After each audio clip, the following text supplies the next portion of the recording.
Moi, j'avais demandé 30 ans contre Fabrice Autran et 20 contre Mourad Bouabida. Il est normal que le cerveau de l'affaire soit celui qui écope de la peine la plus lourde. Fabrice Autran, donc il a écopé de 27 ans de prison.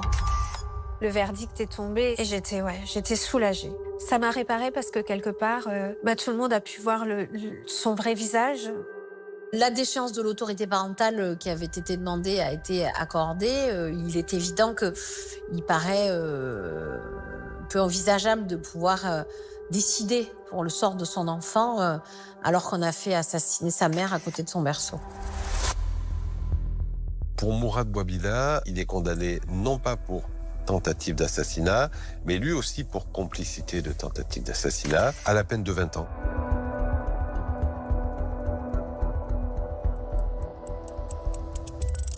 En septembre 2024, mon avocate m'appelle en me disant que Fabrice Autran demande à sortir, qu'il va y avoir une audience au niveau de la chambre d'application des peines pour statuer sur la libération conditionnelle de Fabrice Autran. Donc je me dis, il peut demander ce qu'il veut, enfin c'est n'importe quoi. Faut pas exagérer, enfin on est 7 ans après le procès. 11 ans après les faits, enfin c'est pas possible. Il a pris 27 ans. Au bout de 11 ans, on peut pas venir comme ça, c'est pas possible. Et on me dit si, c'est possible.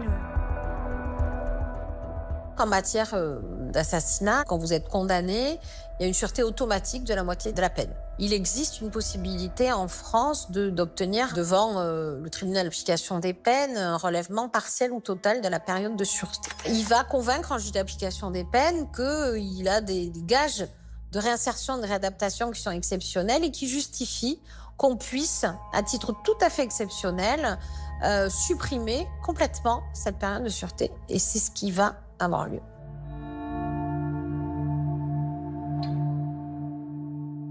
Clairement, le ciel me tombe sur la tête parce que je ne pensais pas que c'était possible. Et en fait, je découvre que si, Fabrice Autran a pu, même avant la moitié de la peine, bénéficier de permission de sortie et maintenant demander sa libération conditionnelle. Mon idéal de justice s'est effondré. Quelque part, on parle des violences faites aux femmes de la part du compagnon, mais je veux dire, pour moi, c'est une violence de la part des institutions qui permettent ça. Ça ne devrait pas être possible. À un moment, il faudrait aussi protéger les femmes de ça. Je m'en remettrai jamais de ça. J'ai ma batte de baseball sous le lit. Quand des fois je suis vraiment stressée, je dors contre ma batte. Moi, ma peine, c'est jusqu'à la fin de ma vie, quoi.